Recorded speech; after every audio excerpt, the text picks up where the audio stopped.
परमेश्वर पिता का धन्यवाद करना चाहता हूँ इस समय के लिए, विशेष तौर पे ये समय और ये अवसर परमेश्वर पिता ने हम प्रत्येक के जीवन में प्रदान किया। परमेश्वर के नाम धन्यवाद देते, परमेश्वर नाम की स्तुति करते। इस समय विशेष तौर पे मैं चर्च के पादरी साहब डैनियल साहब का आभारी हूँ, पास्टरेट कमेटी का मैं आभारी हूँ, आप सबों का आभारी हूँ कि आपने ये निमंत्रण न्योता मुझे दिया कि आपके मध्य में मैं आने पाऊँ और परमेश्वर का जो वचन है, जो दुधारी तलवार समान वचन है, उस वचन में से मैं आपके सम्मुख उनके वचन का फोड़ मैं आपको बांट सकूं। इस समय दो ऐसे उदाहरण मैं आपके सामने शुरुआत में रखना चाहता हूं, जो मानवीय परिस्थिति को या फिर मानव जात की जो वर्तमान काल में जो स्थिति है उसका वर्णन करते हैं। और मैं चाहता हूं कि जब ये उदाहरण मैं आपके आगे रखूं, तब आप किसी और के बारे में नहीं, परंतु अपने जीवन का मूल्यांकन करते हुए अपने बारे में आप सोचें। बराबर, सब करेंगे वैसा, किसी और के बारे में नहीं सोचेंगे, पर मेरा जीवन और इस उदाहरण के अनुसार मेरा जीवन और मेरे जीवन में इसका क्या मूल्यांकन हो सकता है वो समझना चाहूंगा। मैं जानता हूं कि जो शास्त्र पाठ पढ़ा गया है वो मंदिर के शुद्धिकरण के लिए का शास्त्र पाठ है, और ये मसीह विश्वास के अंदर बहुत ही महत्वपूर्ण ऐसा समय है या फिर ऐसा शास्त्र पाठ भी है। कल ही हमने खजूरी का रविवार मनाया, और जब हर एक सुसमाचार का हम अभ्यास करते हैं तब हमें पता चलता है कि हर एक सुसमाचार में विजयवंत प्रवेश जब परमेश्वर यरूशलेम में करते यीशु मसीह, उसके बाद तुरंत सबसे पहले यदि वो कहीं पे जाते हैं तो वे मंदिर में जाते हैं, और फिर उसके बाद तुरंत ये मंदिर के शुद्धिकरण की बात तीनों सुसमाचार में हमें देखने को मिलती है। इसीलिए हम जब आज मंदिर के शुद्धिकरण की जब हम बात करेंगे, उसे समझने की कोशिश करेंगे, ये एक रोलर कोस्टर राइड होने वाली है। रोलर कोस्टर समझते हैं आप? इमेजिन का, एसएल वर्ल्ड, ये सब सुना रहेगा, उसमें बड़ी बड़ी राइड रहती है, और उसके अंदर बैठने जैसा होने वाला है, क्योंकि हम पूरे शास्त्र में से, मैं शुरुआत में जब भी शेयर करता हूँ, तब कल भी मैंने बदलापुर में बताया था, फिर से आज बोलना चाहता हूँ कि मैं बाइबल को हमेशा एक महान, एक बड़े चित्र के समान देखता हूँ, कि जब भी कोई भी परमेश्वर का वचन हमारे आगे रखा जाए, तब उस वचन का जो सही अर्थ है या फिर उसका जो सही मतलब है वो हम तभी समझ पाते हैं जब इस पूरे बाइबल में से हम उस वचन को समझने का प्रयत्न करें। बाइबल में ऐसा नहीं है कि एक जगह पे एक सत्य लिखा है, दूसरी जगह पे दूसरा सत्य लिखा है, और तीसरी जगह पे तीसरा सत्य लिखा है। नहीं, बाइबल का जो वचन है, बाइबल की जो किताबें हैं, बाइबल में जो वचन लिखे गए हैं, वे एक दूसरे से ऐसे जुड़े हुए हैं कि ये हमें काफी बार आश्चर्यचकित करते हैं, हमें अचंभित कर देते हैं। हम खुद भी जब ये प्रिपेयर करते हैं, जब हम तैयार करते हैं, हम खुद भी आश्चर्यचकित होते हैं कि परमेश्वर का वचन कितना महान है, परमेश्वर के वचन का सत्य कितना अद्भुत है, कि 1600 साल बीत गए ये बाइबल लिखने के लिए। आप में से बहुत लोग जानते हो कि बाइबल को, पूरा बाइबल लिखने के लिए 1600 साल बीते, और उसके भी 400 या 500 साल के बाद ये बाइबल की तरह हमारे सामने आया। 40 अलग अलग लेखकों ने बाइबल को लिखा, अलग अलग लेखक, जिनका एक दूसरे के साथ समय से, संदर्भ से कोई लेना देना नहीं, परंतु फिर भी जब हम बाइबल के वचन को पढ़ते हैं, वो एक ऐसी डोरी के समान है जो सिला हुआ है साथ, और उसका मतलब हो, उसका धर्म विज्ञान हो, उसकी बात हो, उसका विचार हो, कभी एक दूसरे से मतभेद में नहीं होता। वो हमेशा एक साथ में होता है, हमेशा एक लय में होता है, हमेशा एक रिदम में होता है। दो उदाहरण मैं आपके सामने रखना चाहता हूँ। हम पासवान हैं तो हमारी ये जिम्मेदारी है कि हम कलीसिया के परिवारों की मुलाकात करें, उनके घर जाए, उनके साथ बैठे, यदि उनके जीवन में कोई मुश्किल हो, कुछ तकलीफ हो, तो वो हम सुने, उसे सॉल्व करने का प्रयत्न करें। That is our duty. वो हमारी जिम्मेदारी है कि हमको हमारे अंडर में जो भेड़ दी गई है, भेड़ बकरियां जो हमारे अंदर में जो परमेश्वर ने शीप दी है, उसका हम ख्याल रखें। तो वैसे ही एक बार एक परिवार में मैं मुलाकात के लिए या फिर फैमिली विजिट के लिए मैं गया हुआ था। फैमिली विजिट के लिए जब मैं गया, मैंने डोरबेल बजाया। डोरबेल बजाने के लगभग 5 मिनट के बाद परिवार के जो हस्बैंड एंड वाइफ दोनों अकेले थे, वो दोनों में से हस्बैंड बाहर आते हैं और देख के, दोपहर का टाइम था शायद, मेरा जाना भी गलत समय था, पर थोड़ा सा मूवी बिगाड़ते हैं। और फिर उसके बाद मैं जब अंदर जाता हूँ, अंदर जाके बैठता हूँ, तो एक बात होती है कि हम जब किसी घर में जाए, उस घर का अगर वातावरण अच्छा ना हो तो हमें तुरंत पता चल जाता है। मेरे जाने से पहले उन्होंने शायद पूरी कोशिश कर ली कि वे सब घर के वातावरण को ठीक कर दें, परंतु फिर भी वो थोड़ा सा तनाव हवा में महसूस हो रहा था जब मैं सांस ले रहा था। और फिर अंदर जाने के बाद बातचीत हुई, चाय पानी आया, थोड़ी और नॉर्मल शेयरिंग हुई, और फिर उसके बाद मुझसे रहा नहीं गया। और जब मुझसे रहा नहीं गया, तब मैंने मन की जो बात थी वो पूछी गुजराती में, इसे शू थयु, क्या हुआ? और जैसे ही मैंने ये प्रश्न पूछा, शू थयु, क्या हुआ, जो पत्नी थी, जब बहुत बुखार आया हो और थर्मोमीटर यूज करो और वो मर्क्यूरी जो रहता है उसका, वो कैसे पूरा टूट के ऊपर बाहर आ जाता है, वैसे वो जो बहन थी घर की, वो बोली, ये तो ये करता है, तो वो करता है, यहाँ पे ये है, इसको ये याद नहीं रहता है, इसको वो याद नहीं रहता है, कभी मेरा ख्याल नहीं रखता है, कभी मुझे प्यार से देखता नहीं, हमेशा झगड़ता रहता है, वगैरह वगैरह वगैरह वगैरह। कंटिन्यूस बोलना चालू कर देता। बोलना जब चालू ही था, तो मैंने सोचा कि ब्रेक कहीं पे मारनी चाहिए, ब्रेक मारनी चाहिए। इसलिए फिर मैंने पति के सामने देख के पति को प्रश्न पूछा कि क्या हुआ एग्जैक्टली। तो उसको लगा कि मैं पति को क्वेश्चन कर रहा हूं, तो उन्होंने कहा, भाई साहब पूछो इनसे, इनको याद है वो पल जब इन्होंने मुझसे प्यार किया था? भाई साहब पूछो इनसे कि क्या इन्हें याद है कि शादी के समय इन्होंने मुझसे क्या क्या वचन दिए थे? और फिर मैंने ऐसे ही पति के सामने देखा। पति कहने लगा कि भाई साहब आपको क्या बताओ, वो समय, वो घड़ी, वो पल, हर एक पल मुझे याद है। वो कितनी सुंदर उस शादी के दिन लग रही थी, वो भी मुझे याद है। फिर वचन याद है क्या? वचन भी नहीं याद। बीमारी में, तंदुरुस्ती में, अमीरी में, गरीबी में, वगैरह वगैरह सब बोल दिया, सब बोल दिया। पर एट द एंड मैंने पूछा कि आपको ये सब याद कैसे? तो वो भाई कहने लगे, सर क्या बताओ, सब कुछ याद है। सब कुछ याद इसीलिए है क्योंकि उस समय पादरी साहब ने कहा था कि मैं बुला हूं, वैसे मेरे पीछे पीछे बोल ले। शादी के कितने साल हुए मैंने पूछा? बोले 22 साल। 22 साल से मैं विवाहित थे और 22वें साल में भी ये दशा थी। क्यों? क्योंकि वचन जो थे वो केवल पादरी साहब ने बुलवाए थे, इसलिए पीछे पीछे तोते की तरह बोल दिए। मैंने मन में सोचा कि अगर यदि रिश्ते की यही दशा रही, यही अगर उसकी परिस्थिति रही, तो 22 क्या 52वें साल में भी ये दिन में तारे दिखाने वाला रिश्ता है। ये बात हो गई मनुष्य के साथ के रिश्ते की बात, जिसमें हमने देखा कि वहां पर एक दरार है। जो प्यार होना चाहिए, जो बॉन्डिंग या फिर जो जुड़ाव होना चाहिए, वो कहीं पे कम मालूम पड़ता है ना, हमेशा ऐसा रहता है। अब जो दूसरा उदाहरण मैं रखने वाला हूं, वो एक दूसरे प्रकार के रिश्ते की झलक हमें दिखाता है। आप में से सब लोग बाइबल पढ़ते हैं? बाइबल आप सब पढ़ते हैं ना? उत्पत्ति की पुस्तक पता है कहां पे? आप में से कितने लोगों ने प्रकाशित वाक्य पढ़ा? प्रकाशित वाक्य, रेवलेशन, बुक ऑफ रेवलेशन। एक बार एक चर्च में मैं था और उस चर्च में एक शादी होने वाली थी 2 महीने बाद।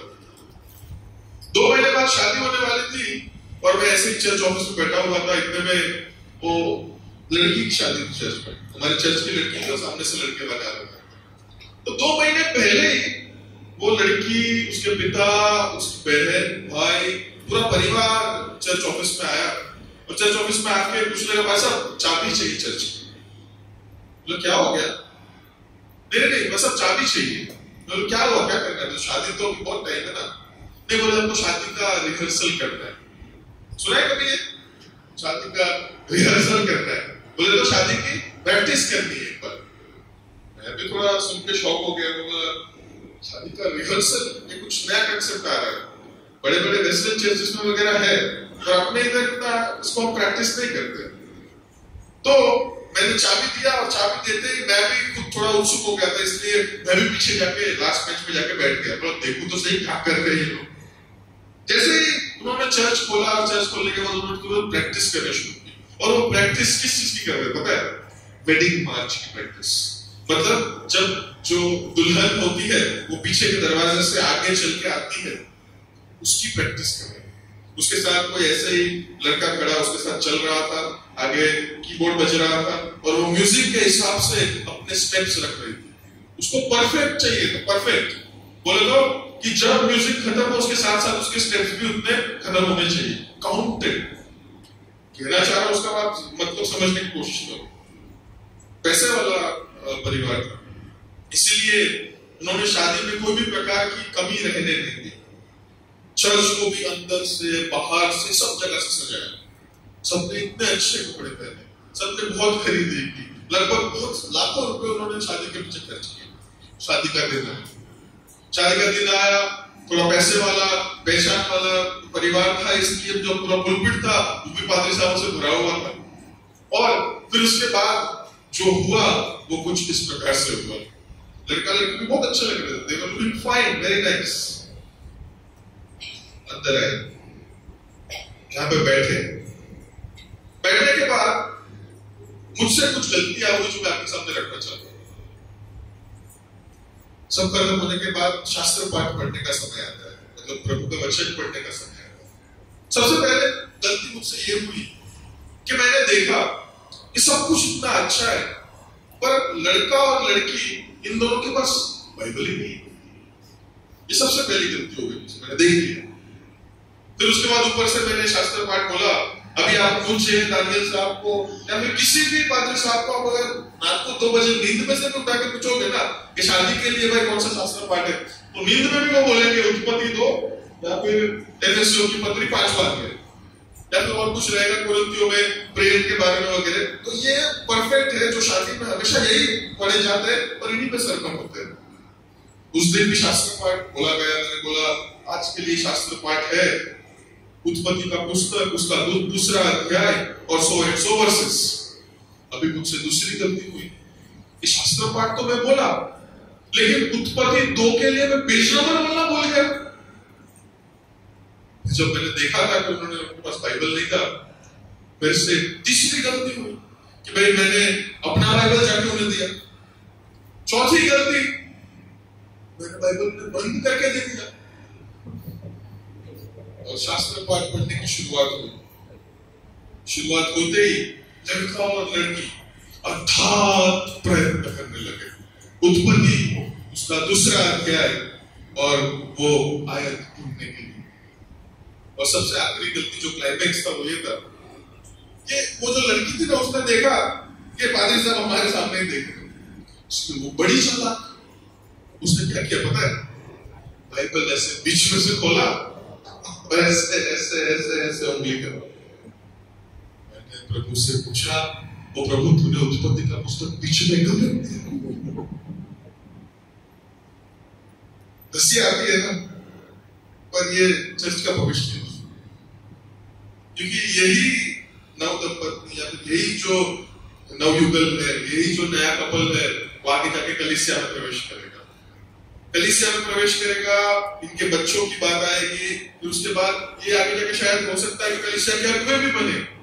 पर कौन सा देश कि जिनको उत्पत्ति 2 भी खोलने को पेज नंबर चाहिए। ये दूसरे प्रकार का रिश्ता, जो मनुष्य का परमेश्वर के साथ का रिश्ता है, उसमें भी हमें ये दरार देखने को मिलती है। मनुष्य का मनुष्य के साथ तो रिश्ते में दरार है ही, इसलिए तो हम काफी बार देखते हैं कि सगे भाई भी सगे भाई से बोलते नहीं, सगे भाई में भी दिक्कत है, अड़ोस पड़ोस में दिक्कत है, पति पत्नी में दिक्कत है, हमने तो वो भी देख लिया। उसके साथ साथ परमेश्वर के हमारे साथ के रिश्ते में भी ये दिक्कत है। हम आज जो सफर एक साथ में मिलकर तय करने वाले हैं, उसकी शुरुआत हम प्रकाशित वाक्य की पुस्तक से करना चाहते हैं। प्रकाशित वाक्य रेवलेशन की किताब, उसका 21वां अध्याय और 22वें अध्याय में से कुछ पदों को हम पढ़ना चाहते हैं। और जो रिश्तों की बात अभी मैंने आपके सामने की है, उसे आप याद रखना, उसे हम अंत में फिर से एक बार डील करने वाले हैं। बट मैंने जैसे कहा कि ये एक रोलर कोस्टर राइड होने वाली है, तो आपको आपका बाइबल, आपका ध्यान सब मेरी तरफ रखना होगा। और इससे ये भी पता चलेगा, अरे आप लोग की बाइबल के प्रकाशित वाक्य की किताब चिपके हुए हैं पेजेस, बरोबर है ना? तो चिपके हुए उसका मतलब है कि आपने ज्यादा पढ़ा नहीं है या फिर एक भी बार नहीं खोला। प्रकाशित वाक्य का पुस्तक जो है वो हमें काफी बार प्रचार करने से भी डर लगता है, क्योंकि ऐसा लगता है कि इसमें मतलब है जो हम नहीं समझेंगे, परंतु साथ मिलकर हम समझने का प्रयत्न करने वाले हैं। प्रकाशित वाक्य उसका 21वां अध्याय 1 से 3 पद, 10 से 12, 16, 18 से 22, 22 1 से 3, ये कुछ पद। एक्चुअली पूरा शास्त्र पढ़ने, लेकिन सब पढ़ूंगा तो समय उसमें जाएगा। 1 से 3 पद। फिर मैंने नए आकाश और नई पृथ्वी को देखा, क्योंकि पहला आकाश और पहली पृथ्वी जाती रही थी और समुद्र भी न रहा। फिर मैंने पवित्र नगर नए यरूशलेम को स्वर्ग से परमेश्वर के पास से उतरते देखा। वह दुल्हन के समान थी जो अपने पति के लिए श्रृंगार किए हो। फिर मैंने सिंहासन में से किसी को ऊंचे शब्द से कहते हुए सुना कि देख, परमेश्वर का डेरा मनुष्य के बीच में है, वह उनके साथ डेरा करेगा और वे उनके लोग होंगे और परमेश्वर आप उनके साथ रहेगा और उनका परमेश्वर होगा। उसके बाद 10 से 12 पद। तब वह मुझे आत्मा में एक बड़े और ऊंचे पहाड़ पर ले गया और पवित्र नगर यरूशलेम को स्वर्ग से परमेश्वर के पास से उतरते दिखाया। परमेश्वर की महिमा उनमें थी और उनकी ज्योति बहुत ही बहुमूल्य पत्थर अर्थात बिल्लोर के समान यशब की तरह स्वच्छ थी। उसकी शहरपनाह बड़ी ऊंची थी और उसके 12 फाटक और फाटकों पर 12 स्वर्गदूत थे और उन फाटकों पर इजराइलियों के 12 गोत्रों के नाम लिखे हुए थे। 16वां पद। वह नगर वर्गाकार में बसा हुआ था और उसकी लंबाई चौड़ाई के बराबर थी और उस गज के नगर को नापा तो 750 कोस का निकला। उसकी लंबाई और चौड़ाई और ऊंचाई बराबर थी। 18 से 22 पद। यहाँ पे इस प्रकार लिखा है, उसकी शहरपनाह यशब की बनी थी और नगर ऐसे शुद्ध सोने का था जो स्वच्छ कांच के समान हो। उस नगर की नींवें हर प्रकार के बहुमूल्य पत्थरों से संवारी हुई थी। पहली नींव यशब की, दूसरी नीलमणि की, तीसरी लालड़ी की, चौथी मरकत की, पांचवी गोमेदक की, छठवीं मणिक्य की, सातवीं पित्तमणि की, आठवीं पेराज की, नौवीं पुखराज की, 10वीं नरसिने की, 11वीं धूम्रकांत की और 12वीं याकूत की थी। 12 फाटक 12 मोतियों के थे और एक फाटक एक मोती का बना था। नगर की सड़क स्वच्छ कांच के समान शुद्ध सोने की थी। 22वां अध्याय और उसके 1 से 3 पद। फिर उसने मुझे बिल्लोर की सी झलकती हुई जीवन के जल की नदी दिखाई, जो परमेश्वर और मेमने के सिंहासन से निकलकर उस नगर की सड़क के बीचों बीच रहती थी। नदी के इस पार और उस पार जीवन का वृक्ष था। उसमें 12 प्रकार के फल लगते थे और वह हर महीने फलता था और उस वृक्ष के पत्तों से जाति जाति के लोग चंगे होते थे। फिर श्राप न होगा और परमेश्वर और मेमने का सिंहासन उस नगर में होगा और उसके दास उसकी सेवा करेंगे। जो शास्त्र पाठ हमने पढ़ा मत्ती रचित समाचार के अंदर, वो मंदिर के शुद्धिकरण का शास्त्र पाठ था और जहां से अभी हम शुरुआत कर रहे हैं वो नए आकाश और नए पृथ्वी के यूहन्ना का जो दर्शन था उससे ये शुरुआत की। जो बात मैं आपको शुरुआत में कहना चाहता हूं वो ये है कि यहाँ पर प्रकाशित वाक्य के अंदर आप जब ये 2 अध्याय को ध्यान से घर जाकर भी पढ़ सकते हैं तो आपको ये पता चलेगा कि यूहन्ना जो प्रेरित है, जिसे प्रकटीकरण दिखाया गया है, वो जब सुनता है कि मैं तुझे नई आकाश और नई पृथ्वी दिखाऊंगा, तब वो सिर्फ सुनता है, परंतु जब वो देखता है तब वो एक नगर को देखता है। समझ रहे हैं? नए आकाश और नई पृथ्वी जब हम सुनते हैं तो हमारे दिमाग में क्या आता है? पूरी पृथ्वी ये नई होती है, ऐसे हमें समझ में आता है। परंतु ये सुनने के बाद जब वो दरअसल में देखता है तब क्या देखता है कि एक नगर स्वर्ग में से प्रभु के पास से, परमेश्वर के पास से नीचे उतरता हुआ वो देख रहा है, जिसे हम नया यरूशलेम कहते हैं। जो मैं आपको बात कहना चाहता हूं वो ये है कि ये जो नया यरूशलेम परमेश्वर के पास से जो नीचे उतर रहा है, दरअसल में ये एक मंदिर, ये एक मंदिर है जो एक बाग के आकार का है। बाग मतलब समझते हैं ना, बगीचे के आकार का है। अभी मेरे ये वाक्य को आप मन में बसा के रखिए कि ये जो नया आकाश और नई पृथ्वी है वो एक मंदिर है, जो एक नगर है, जो एक बगीचे के समान। एक मंदिर है, नगर है, जो एक बगीचे के आकार का है। हम इसे समझने का प्रयत्न करेंगे साथ में। पूरे बाइबल में से हम यात्रा करने वाले हैं आज के दिन। पादरी साहब ने मुझे कोई टाइम लिमिट तो दी नहीं है। उन्होंने बोला है कि आप लेट तक जागते भी हो, खाना भी आप लेट खाते हो, तो कोई दिक्कत मुझे है नहीं, साथ मिलकर ये सफर करने के लिए।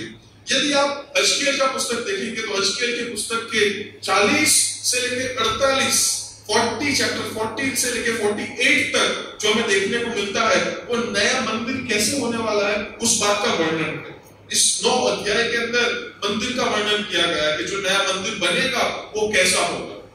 और अगर आप प्रकाशित वाक्य 21 और 22 को पढ़ेंगे तो उन दोनों में आपको काफी समानताएं देखने मिलेंगी। कुछ समानताएं इस प्रकार से, अगर आप 21वें अध्याय के 3वें पद को पढ़ते हैं तो 21वें अध्याय के 3वें पद में लिखा है कि देख, परमेश्वर का डेरा मनुष्य के बीच में, परमेश्वर का डेरा मनुष्य के बीच में है।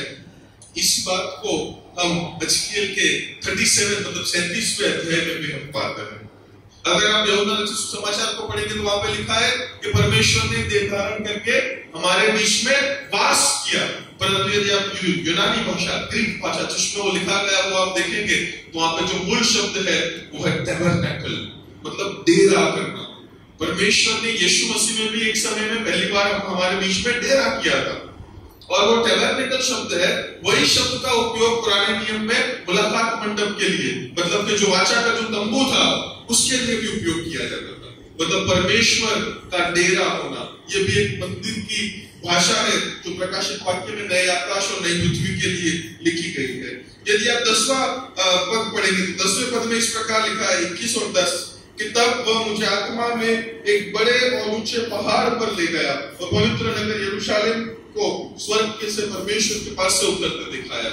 यही बात आप हजकेल उसके 43 मतलब 43वें अध्याय में देखेंगे, जहां पे हजकेल को भी ऐसे ऊपर ले जाया गया था, उसे इस प्रकार से दर्शन दिखाया गया था कि नया मंदिर कैसा होने वाला है।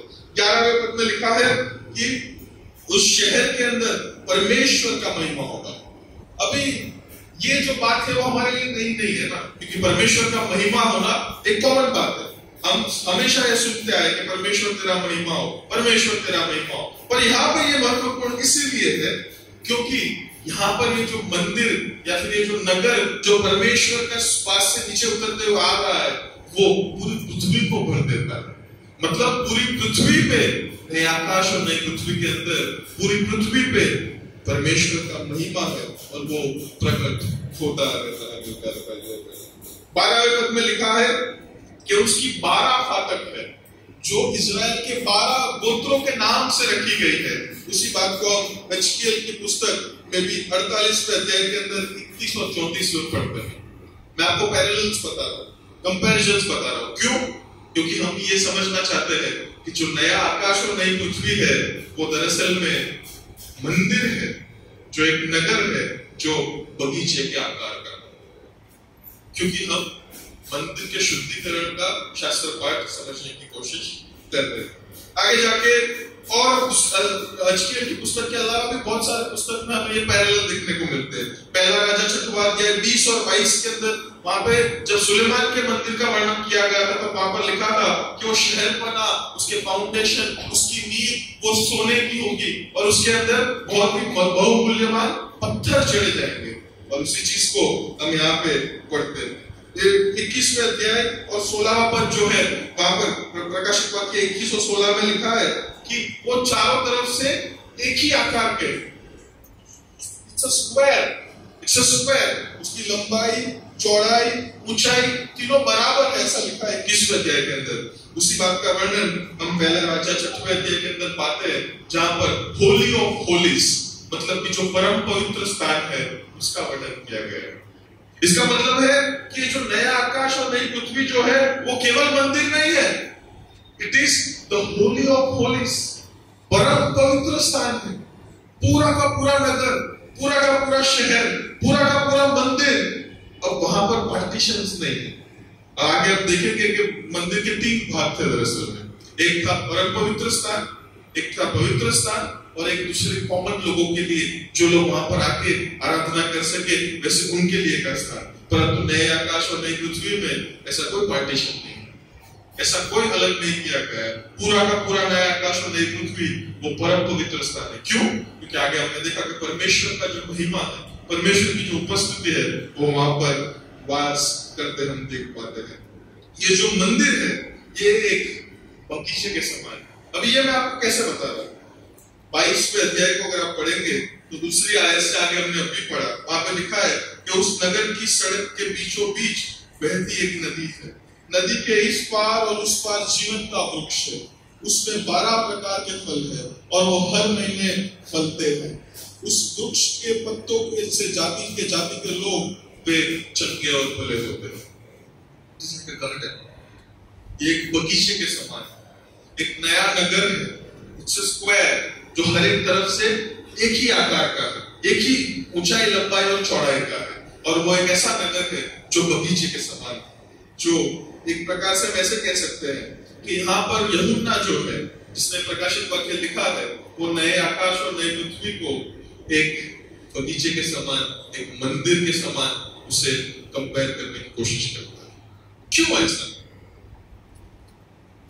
प्रकाशित वाक्य जब भी हम पढ़ते हैं तो थोड़ा कंफ्यूजन हो जाता है, क्योंकि जो बोलता है, जो सुनता है वो देख नहीं पाता है। प्रकाशित वाक्य 5 में लिखा है कि यूहन्ना ने सुना कि मैंने यहूदा के कुल का एक शेर के बारे में सुना कि तू देख यहूदा के कुल का सिंह वहां पे खड़ा है। और जब यूहन्ना रोते हुए उठता है, शायद आंखों में से आंसू पोंछता है, ऊपर देखता है तो वो बलि किया हुआ मेमना वहां पर देखता है। समझ रहे हो? 5वें अध्याय में प्रकाशित वाक्य में लिखा है वो रो रहा था, तो एक बड़ी मतलब एक जो बुजुर्ग थे स्वर्ग में उस दर्शन के अंदर वो आके उन्हें कहते हैं कि उठ देख यहूदा के गोत्र का एक सिंह वहां पे खड़ा है। परंतु दरअसल में जब वो देखता है तो वो मेमना है। यहाँ पर भी वैसे ही कुछ है। दर्शन में उसको ऐसे बताया गया है कि मैं तुझे नई आकाश और नई पृथ्वी दिखाऊंगा, परंतु जब वो देखता है तो वो एक नगर को देखता है जो एक बगीचे के आकार का है, जो एक मंदिर है, मंदिर, इट्स अ टेंपल। और ऐसा क्यों? ऐसा क्यों? क्या नया आकाश और नई पृथ्वी एक बगीचा होने वाला? क्या वो एक बाग होने वाला? क्या आपने कभी सोचा है ये? परमेश्वर का जो वास है वो उसके लोगों के साथ होने वाला, और जहां कहीं पर भी परमेश्वर का वास होगा वो परमेश्वर का मंदिर होगा। ये जो फॉर्मूला मैंने आपको बताया, जो सुनता है और देखता है तो कुछ अलग होता है। फिर उसके बाद एक कमेंट आता है, अगर आप 21वें अध्याय के पहले और दूसरे और तीसरे पद को पढ़ेंगे तो आप जो तीसरा पद है वो इस दर्शन का मतलब हमें सिखाता है। पहले और दूसरे पद में लिखा है कि फिर मैंने एक स्वर्गदूत को फिर मैंने नए आकाश और नई पृथ्वी को देखा, क्योंकि पहला आकाश और पहली पृथ्वी जलती रही थी और समुद्र भी नहीं रहा। फिर मैंने पवित्र नगर नए यरूशलेम को स्वर्ग से परमेश्वर के पास से उतरते देखा, वह दुल्हन के समान जो अपने पति के लिए श्रृंगार किए हो वैसे थी।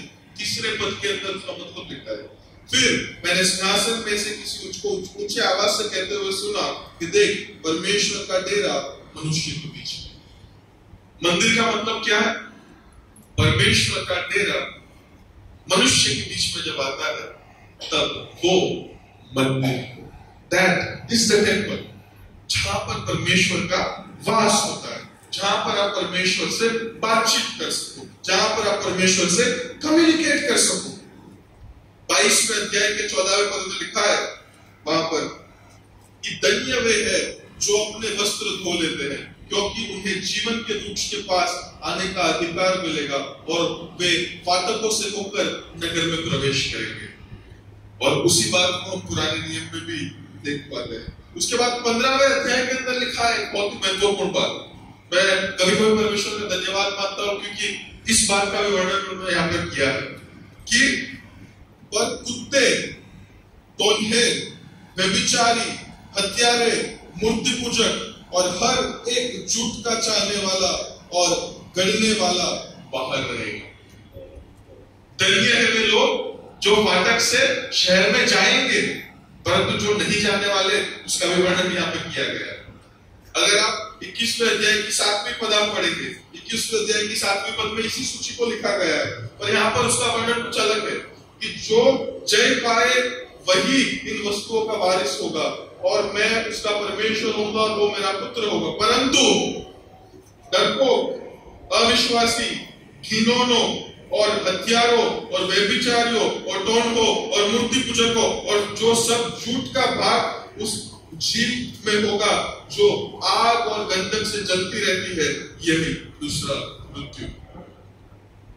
मतलब कि जो परमेश्वर के चाहने वाले हैं, परमेश्वर के साथ रहने वाले हैं, उनके साथ वास करने वाले हैं, उनके वचन को पालने वाले हैं, उनका तो जगह कहां है? मंदिर के अंदर, फाटकों से अंदर। परंतु जो इस सूची में आते हैं उनके लिए अग्नि और गंधक से जलती हुई झील है, जिसे हम क्या कहते हैं? नरक भी कहते हैं, नरक कहते हैं। ये बाइफर्केशन बहुत ही ऑब्वियस है।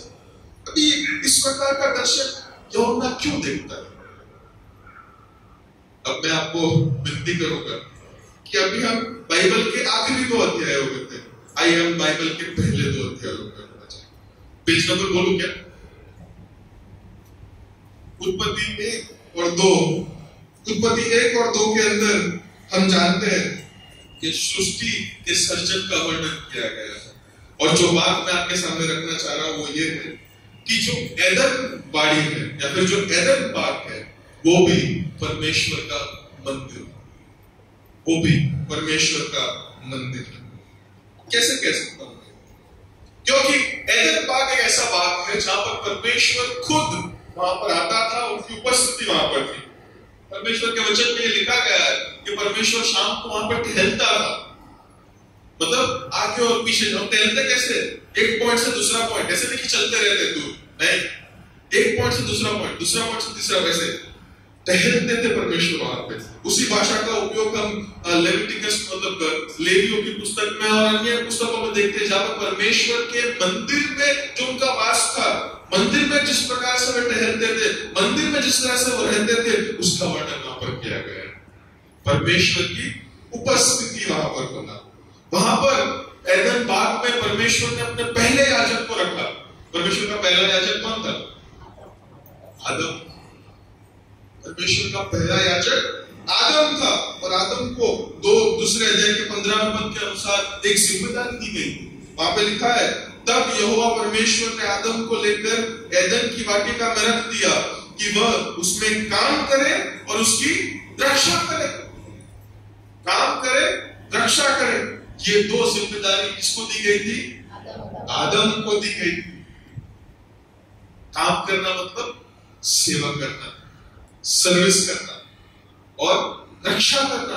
अभी ये दोनों जो क्रियापद है ना, काम करना और रक्षा करना, ये दोनों क्रियापदों का जब भी साथ में उपयोग किया गया है वो हमेशा मंदिर की सेवा के लिए उपयोग किया गया है।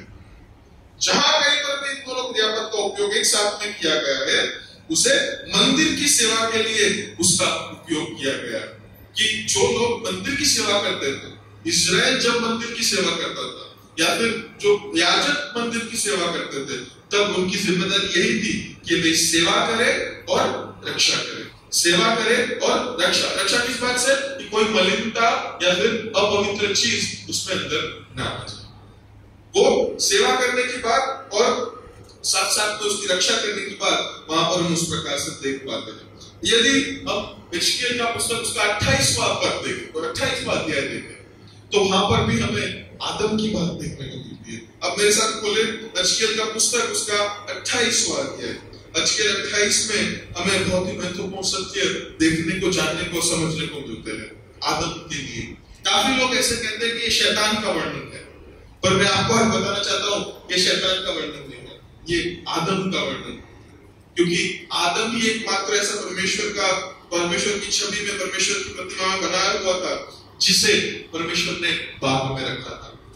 अगर आप पढ़ेंगे 28वां अध्याय और 11 पद से, फिर यहोवा का यह वचन मेरे पास पहुंचा, हे मनुष्य के संतान, सोर के राजा के विषय में विलाप का गीत बनाकर उससे कहे, परमेश्वर यहोवा को क्यों कहता है, इस प्रकार कहता है, तू तो उत्तम से भी उत्तम है, तू बुद्धि से भरपूर और सर्वांग सुंदर है। तू परमेश्वर की कहां था? एदन वाली में था, परमेश्वर की एदन नामक बारी में था।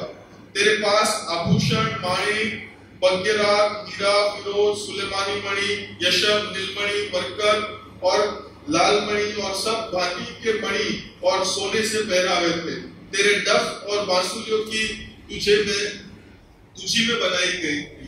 जिस दिन तू सिरजा गया उस दिन वे भी तैयार की गई थी। तू छाने वाला अभिषेक करूब था। मैंने तुझे ऐसा ठहराया था कि तू परमेश्वर के पवित्र पर्वत पर रहता था। तू आग सिरके चमकाने वाला मणियों के बीच चलता फिरता था। ये किसका वर्णन?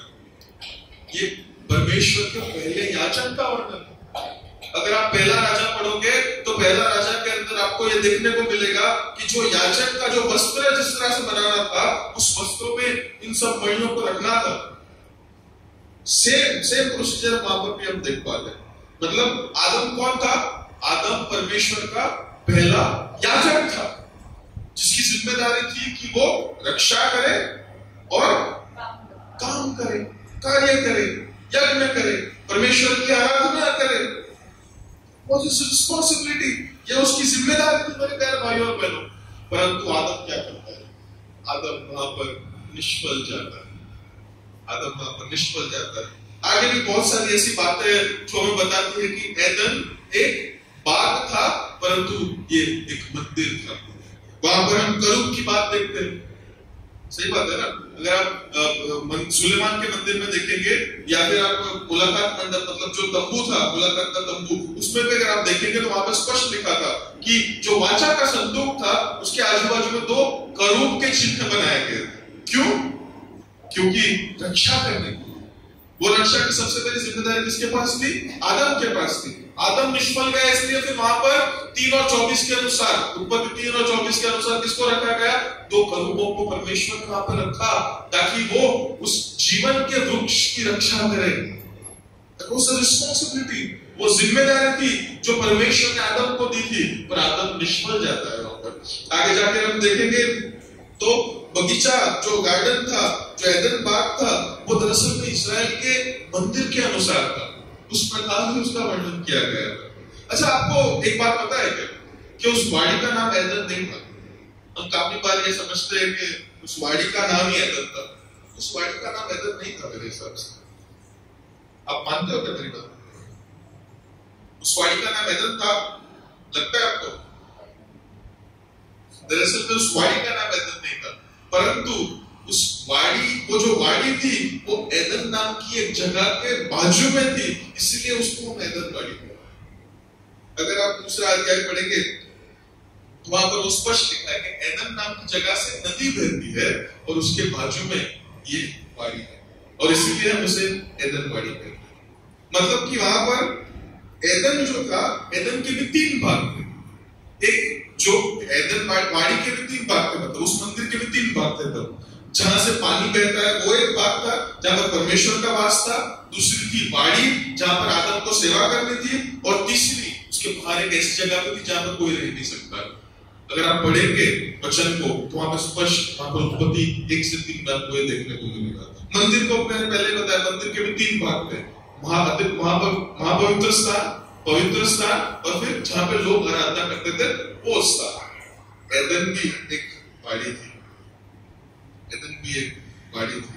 आगे ज्यादा आपको डिटेल में अगर मैं बताने बैठूंगा तो सच में बहुत समय चला जाएगा, परंतु एदन निष्फल, आदम जो था, आदम वो एक याजक की जो उसकी जिम्मेदारी थी, याजक के साथ साथ उसे राज भी करना था। 1:28 में उसे क्या वचन दिया गया था, क्या उसे आज्ञा दी गई थी कि तुम फलों फूलों और इस पृथ्वी को भर दो, इस पर तुम राज करो, ये जिम्मेदारी थी। मतलब आदम को 2 जिम्मेदारियां दी गई थी वहां पर कि वे एक याजक के तौर पे भी काम करे और एक राजा के तौर पे भी काम करे। वो निष्फल जाता है, और जब वो निष्फल जाता है तब परमेश्वर जो है वो पहला मंदिर का शुद्धिकरण करता है और आदम और हवा को उस एदन बाग में से निकाल देता है।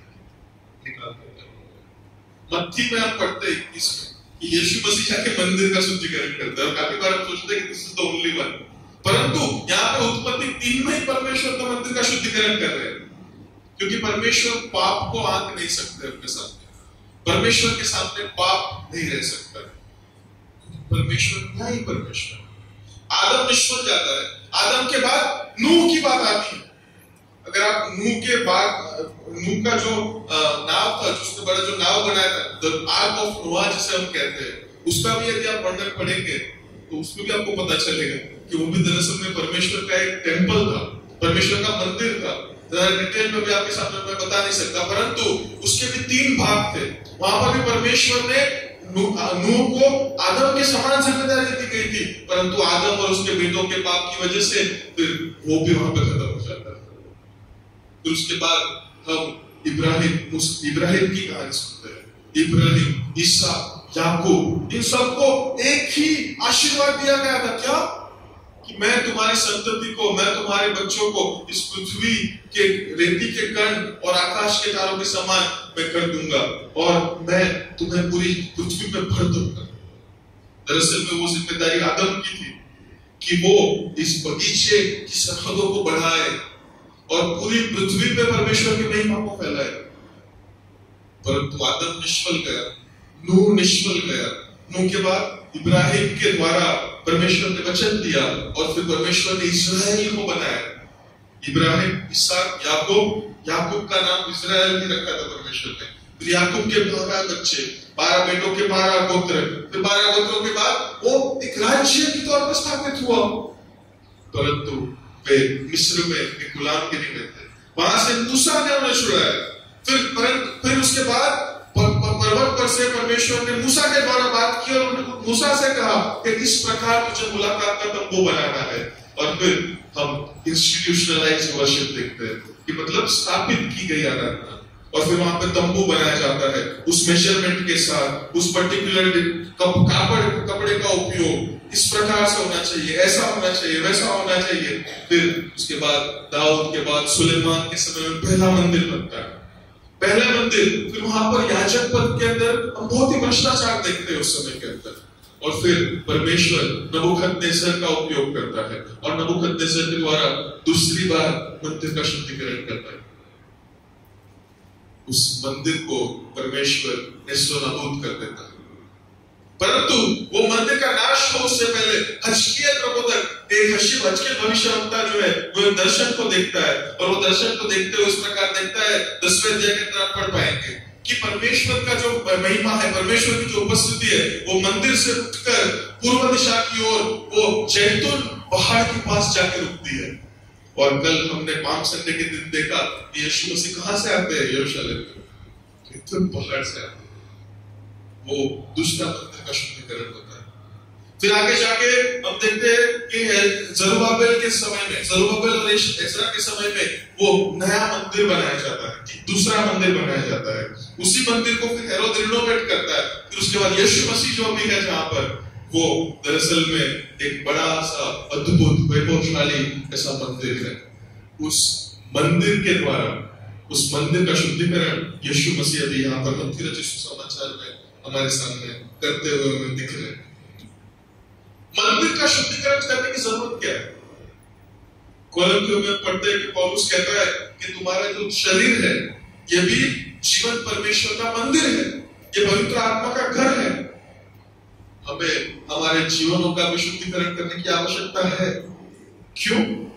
क्योंकि ये मंदिर जब तक शुद्ध नहीं होगा तब तक परमेश्वर का वास हमारे जीवन में कभी नहीं होगा। पहला आदम, नूह, सब जो इब्राहिम, इसहाक, याकूब या फिर जो पूरी इजराइल की पीढ़ी थी, वो जो भी करने में जो निष्फल गए वो सब कुछ दूसरा आदम या फिर आखिरी आदम जो यीशु मसीह था उन्होंने परिपूर्ण कर दिया। पहला आदम पाप को रोक नहीं पाया अपने जीवन में आते हुए, परंतु दूसरा आदम मतलब कि जो यीशु मसीह है उन्होंने अपने जीवन को पाप रहित तरीके से जिया। परमेश्वर यीशु मसीह ने खुद भी अपने जीवन के बारे में कहा कि तुम इस मंदिर को गिरा दो, मैं 3 दिन में इसे खड़ा कर दूंगा। लोग कहते हैं कि इस मंदिर को खड़ा होने में 46 साल लग गए, और ये तो क्या बात कर रहे हैं 3 दिन में। पर परमेश्वर तो अपने शरीर के मंदिर की बात कर रहे हैं। हम भी परमेश्वर का मंदिर, हमारे जीवन में भी जब तक हम शुद्धता नहीं लाते, जब तक परमेश्वर हमारे जीवनों को साफ नहीं करता है, तब तक मेरे प्यारे भाई और बहनों, हम परमेश्वर की नजर में मान्य नहीं हो सकते। हमारे जीवन के अंदर ये मंदिर तो परमेश्वर का है, पर इसमें अलग अलग प्रतिमाएं बिठा के बैठते हैं। आपको पता है एक ऐसा पाप है जो परमेश्वर कभी भी सहन नहीं कर सकता है, और वो है मूर्ति पूजा का पाप। जरूरी नहीं कि आप मंदिर मूर्ति के सामने आप सर झुका के मूर्ति पूजा करते हो, नहीं। जब भी किसी भी वस्तु को या व्यक्ति को आप अपने जीवन में परमेश्वर का दर्जा देते हो तब आप मूर्ति पूजा करते हो। जब भी कोई वस्तु या व्यक्ति आपके लिए परमेश्वर से ज्यादा बन जाती है तब आप मूर्ति पूजा करते हो। और मंदिर परमेश्वर का है लेकिन मूर्ति आप दूसरे की बिठाते हो। हमारा परमेश्वर एक ईर्ष्यालु परमेश्वर है। He is jealous God। और आपको पता है प्यार की ये कहानी है, प्यार की ये लाक्षणिकता है, प्यार का ये चारित्र है कि जब आप किसी से प्यार करते हो और वो अगर आपके अलावा किसी और को अगर ध्यान देने लगे तो आपको पसंद नहीं आएगा। परमेश्वर का भी वैसा है, वो हमसे इतना प्यार करता है कि उन्होंने हमारे लिए अपना एकाकित जनित दिकरा इकलौता पुत्र यीशु मसीह दे दिया। But he loves us। और यदि हम अगर आराधना दूसरे की करेंगे, मंदिर परमेश्वर का, मूर्ति दूसरे की, तो परमेश्वर क्रोधित नहीं होगा क्या? प्रकाशित वाक्य 2 और 14, प्रकाशित वाक्य 21 और 7 में जो सूची लिखी गई है उस सूची में यदि हम आते हैं तो हमारा भाग अग्नि और गंधक में जलती हुई उस अग्नि की झील में है, जिसे हम दूसरा मृत्यु कहते हैं, जिसे हम नरक कहते हैं। परंतु यदि आज हम मंदिर को शुद्ध करने का निर्णय लेते हैं, हमारे जीवन रूपी मंदिर को, तो परमेश्वर का वचन हमें ये भी आश्वासन देता है, परमेश्वर का वचन हमें ये भी विश्वास दिलाता है कि तुम्हारे कितना भी गंदा पाप क्यों ना हो, हम तीसरे दिन में यहूदा के बारे में देखने वाले हैं, तुम्हारा कितना भी गंदा पाप क्यों ना हो, परंतु परमेश्वर की कृपा इतनी बड़ी है कि तुम्हारे हर पाप को, अपराध को, गुनाह को वो दूर कर सकते। आमीन। मानते हैं आप ये बात? हमारा जीवन जो है ये परमेश्वर का जीवन, परमेश्वर का मंदिर, और हमारे जीवन रूपी इस मंदिर को भी शुद्धता की आवश्यकता है। क्यों? क्योंकि उत्पत्ति 3 में आदम की निष्फलता के कारण हमारा ये मंदिर, ये उसमें दुष्टता, उसमें मलिनता आ गई। आपको पता है हम परमेश्वर की छवि है। समझ रहे हैं आप? छवि मतलब क्या?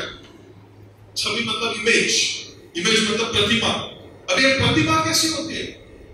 आपने कभी किसी झील के किनारे बैठ के सामने सनसेट देखा है? देखा है?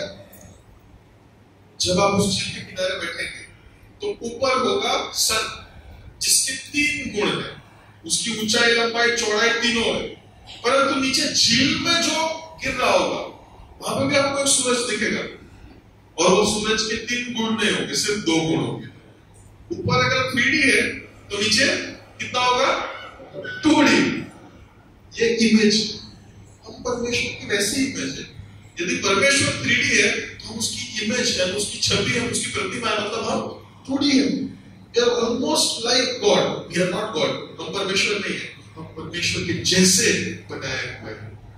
और जिस प्रकार हम देखते हैं कि अन्य धर्म के लोग अपने मंदिरों के अंदर क्या रखते हैं, मूर्ति रखते हैं, हम परमेश्वर की जीवंत मूर्ति है जो परमेश्वर ने इस मंदिर में रखी है। हम परमेश्वर की वो छवि है जिसे परमेश्वर ने इस तरह में स्थापित किया है। आज जब हम इस जीवन को हमारे जीवन में जीते हैं, तब हमें याद रखना है कि जो याजकपद और जो राजवी कार्य में आदम निष्फल हुआ, उस राजवी कार्य में और उस याजकपद के कार्य में दूसरा आदम जो यीशु मसीह है वो सफल है। और इसके लिए ही मुझे और आपको भी हमारे जीवनों को उस तरह से जीना है। यीशु मसीह जब इस पृथ्वी पर आया तब उन्होंने 3 अपने रोल्स को, 3 भूमिकाओं को अपने जीवन में निभाया। एक राजा की भूमिका, दूसरी याजक की भूमिका और तीसरी नबी मतलब भविष्यवक्ता की भूमिका। हम जब परमेश्वर यीशु मसीह के कोलोसियों की पत्री दूसरे अध्याय में लिखा है कि अभी हमें परमेश्वर यीशु मसीह की प्रतिमा के अनुसार बनाया जा रहा है, हमें जब अभी बनाया जा रहा है तो हमारी ये जिम्मेदारी है कि हम इन 3 भूमिकाओं को अपने जीवन में निभाएं। एक राजा होके हम क्या करेंगे, पृथ्वी का सृष्टि की जो मध्यस्थी है वो परमेश्वर की मध्यस्थी जो हम सृष्टि को करेंगे एक राजा के तौर पे। आपको पता है 1947 में जब भारत देश आजाद हुआ, उसके पहले राजभवन में कौन रहता था? हमारे जो पहले राष्ट्रपति राजेंद्र प्रसाद जो बने, उससे पहले राजभवन में कौन रहता था आपको पता है? माउंट बैटन, जो आखिरी वाइसरॉय था। वाइसरॉय का मतलब क्या है कि जो व्यक्ति यहां बैठकर वहां के राजा के सब्स्टिट्यूशन में, उसकी जगह में वो राज करे। हम परमेश्वर के वाइसरॉय, हम परमेश्वर के राजा और रानी, और परमेश्वर वहां पर है, उसकी जगह पर मुझे और आपको यहाँ पर इस पृथ्वी पर राज करना है। राज करना है मतलब राज करना है अपना रुतबा दिखाना है, वो नहीं। राज करना है मतलब 2 जिम्मेदारी जो हमने शुरुआत में ही देखी, क्या थी? एक था रक्षा करना और दूसरा सेवा करना। सेवा करना, रक्षा करना, इसको राज करना कहते हैं। दूसरी जिम्मेदारी हमारी, दूसरी भूमिका यह है कि हम परमेश्वर के याजक हैं।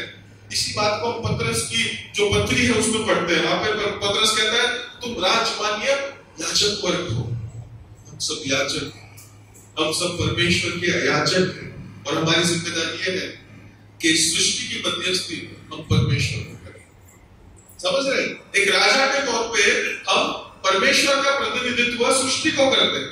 एक याजक के तौर पे हम सृष्टि की मध्यस्थी परमेश्वर को करते हैं, और एक नबी के तौर पे, एक भविष्यवक्ता के तौर पे हम परमेश्वर का वचन परमेश्वर के लोगों को बताते हैं। 2 तलवार समान जो परमेश्वर का वचन है वो हम उसके लोगों को बताते हैं। और तब जाके ये जो हमारा शरीर रूपी मंदिर है उसके शुद्धिकरण के बाद परमेश्वर हमारे अंदर वास करता है, हम परमेश्वर में वास करते हैं, और उसके द्वारा हमारे जीवन द्वारा ये जो अल्टीमेट एजेंडा था वो ये था कि ये एदरवाणी जो है, ये परमेश्वर की उपस्थिति जो है वो पूरी पृथ्वी पर फैले, और उससे हमारे जीवन के द्वारा ये कार्य परिपूर्ण होता है। मंदिर का शुद्धिकरण हमारे जीवनों में हमें अपनाने की जरूरत है। जो निकम्मी चीजें हैं, जिसका कोई उपयोग नहीं है, उन सब चीजों को निकाल फेंकने की जरूरत है। यीशु मसीह ने भी क्या किया था? मत्ती समाचार 21वां अध्याय के अंदर उसने वहां पे जो पैसे बांट रहे थे, पैसे ले रहे थे, उनके टेबलों को उल्टा कर दिया था। कबूतर जो वहां पर बेच रहे थे, उन कबूतरों को खुला कर दिया था, सब पिंजरे खोल दिए थे। प्यारे भाई और बहनों, हमारे जीवन में भी ऐसे बहुत सारी चीजें हैं जो इस मंदिर के लिए आवश्यक नहीं है। वो शायद कोई व्यसन हो सकता है, व्यसन समझ रहे हैं, कोई लत हो सकती है, कोई ऐसा रिश्ता हो सकता है, कोई ऐसी चीज हो सकती है, कोई ऐसा व्यक्ति हो सकता है जो आज हमारे इस शरीर जो परमेश्वर का मंदिर है उसके लिए जरूरी नहीं है। तो आज हमारी जिम्मेदारी है कि हम इस मंदिर का शुद्धिकरण करें, हम इस मंदिर को शुद्ध करें, ताकि प्रकाशित वाक्य 21 और 22 में जो मंदिर आने वाला है उस मंदिर का भाग भी उस मंदिर में ऐसा ना हो कि हम वो मंदिर के बाहर का जो भाग है जहाँ अग्नि और गंधक की खाई है, जो दूसरा मृत्यु है, उसके भाग को आइए हम प्रार्थना करें, आइए हम दुआ करें, अपने मस्तक को नमाएं और प्रार्थना करें। ये हमारे जीवित और अनुग्रहकारी परमेश्वर पिता, राजाओं के राजा और प्रभु के प्रभु, इस समय के लिए आपको धन्यवाद करना चाहते परमेश्वर पिता। आपने हमारे साथ अपने वचनों के द्वारा परमेश्वर पिता बातचीत की। परमेश्वर पिता, हम वचन को न केवल सुनने वाले परंतु सुनकर उसका पालन करने वाले आपके बेटे और बेटी बनने का ऐसे कृपा चाहते हैं परमेश्वर पिता। अनुग्रह करें परमेश्वर पिता कि हम हमारे जीवनों के द्वारा आपके नाम की महिमा गाने पाए, आपके राज्य की वृद्धि करने पाए परमेश्वर पिता। और परमेश्वर पिता, हमारा ये जो जीवन, जो जीवित परमेश्वर आपका मंदिर है परमेश्वर पिता, इसको हम शुद्ध रखने पाए, इसको हम पवित्र रखने पाए और हमारे जीवनों का अर्पण परमेश्वर पिता आपको करने पाए। और परमेश्वर पिता, हमारे जीवन में यदि ऐसी कोई भी बात है जो आपको पसंद नहीं है, जो परमेश्वर पिता आपके नाम को अपमानजनक करने वाली है, परमेश्वर पिता हम चाहते हैं कि उन सब बातों को, उन सब चीजों को परमेश्वर पिता अब हमारे जीवन से निकाल दीजिए परमेश्वर पिता।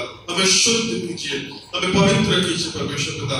और आपके पुत्र यीशु मसीह के छवि के अनुसार दिन प्रतिदिन जब हम इस जीवन को जिए, तब परमेश्वर पिता आपके पुत्र यीशु मसीह के छवि में आप बनाते रहिए। एक राजा, एक याजक, एक नबी की जो हमारी भूमिका है परमेश्वर पिता, वो अदा करने के लिए आप हमें विशेष सहायता कीजिए। हमारे साथ रहिए, हमारे पास रहिए। यीशु मसीह के नाम से हम मांगते हैं, सुने और ग्रहण करें।